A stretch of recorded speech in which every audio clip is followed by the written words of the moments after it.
Carlos, sorry to make you wait because No worries. I'm sure it's been a really horrible afternoon for you, even though you got driver of the day and fastest lap. There was so much more on offer today. Was the win there for you today, do you think?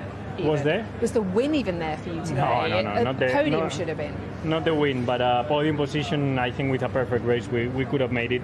The win, I think Max was pretty fast and perfect out there, so starting last is not like you can beat Max. But yeah, it felt like a good recovery, a fast pace. I think if without the penalty, we would have started on pole or in the first row like we could have done yesterday. The win would have been definitely possible, but we're starting 19th and how the pit stop went and how everything turned out to be.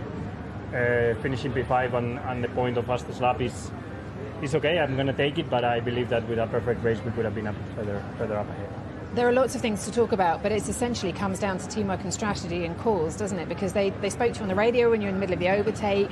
There were calls to box and you said, no, I want to stay out. When you did box, there was an unsafe release. There seems to be a lot there that needs to be solved, if you like, that needs to be taken into hand if you're to be given a fair fighting chance. I think the team is doing a very good job on strategy this year. I still believe at Ferrari we get super criticized for things that other teams might be going through also in their pit stops windows, and every time there's a tricky moment on strategy, we are discussing things, but we are not a disaster like people seem to say we are. It's just we like to discuss things. We are open about them.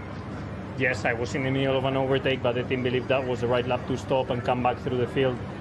I believe that maybe at the time it was maybe better to risk it and stay out and see what happens with the tires, even if it was a medium tire on the limit of the life. But I had just made it to P3 and I saw a podium position that I said, if I make these tires last, maybe I can finish on the podium. But we will never know. It was a feeling. The team has a lot more data on the computer. They have a lot more numbers to go through, and if they took that decision, I'm 100% convinced that they did it with the best of the intentions and with the best spirits. It's just we need to keep progressing and we need to analyze everything and see how we can be better, but I'm convinced the team is doing a good job there. Just finally for me, would you have wanted to stay out and take the 5-second penalty at the end, or was it the right call to come and take it? My point of view was that if I couldn't pass Checo, I would box, because I'm P4, there's nothing really going on and I cannot pass Checo.